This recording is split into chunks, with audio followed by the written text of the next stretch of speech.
باپ 4 بچوں کے ساتھ ٹرین میں سوار ہوا، ایک سیٹ پر خاموشی سے بیٹھ گیا اور کھڑکی سے باہر دیکھنے لگا۔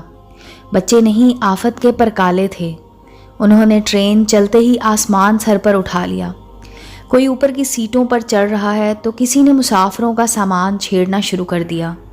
کوئی چچا میاں کی ٹوپی اتار کر بھاگ رہا ہے تو کوئی زور زور سے چیخ کر آسمان سر پر اٹھا رہا ہے۔ مسافر سخت غصے میں تھے۔ کیا باپ ہے، نہ انہیں منع کرتا ہے نہ کچھ کہتا ہے۔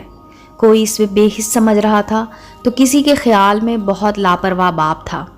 بالآخر جب برداشت کی حد ختم ہو گئی تو ایک صاحب غصے سے اٹھ کر باپ کے پاس پہنچے اور دھاڑ کر بولے، آپ کے بچے ہیں یا مصیبت؟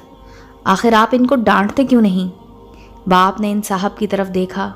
اس کی آنکھیں آنسوؤں سے لبریز تھیں اور بولا، آج صبح ان کی ماں کا انتقال ہو گیا ہے، میں ان کو وہیں لے کر جا رہا ہوں۔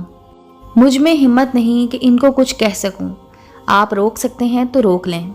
سارے مسافر ایک دم سناٹے میں آ گئے۔ ایک ہی لمحے میں منظر بدل چکا تھا۔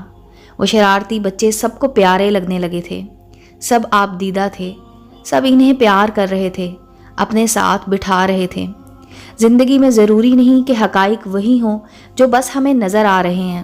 یاد رکھیے، رائے بنانے میں وقت لگائیں، بدگمانی سے پہلے خوش گمانی کو کچھ وقت دیں، فیصلے سے پہلے ذرا ایک بار اور سوچ لیں، بس ایک بار اور بس اپنے ہی درست اور عقل کل ہونے پر اصرار نہ کریں۔ اللہ بہت محبت سے ہمیں دیکھ رہا ہے اور اپنے بندوں کے لیے معافی کو پسند کرتا ہے۔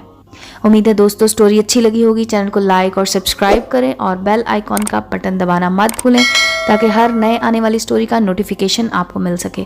ملتے ہیں اگلی سٹوری کے ساتھ۔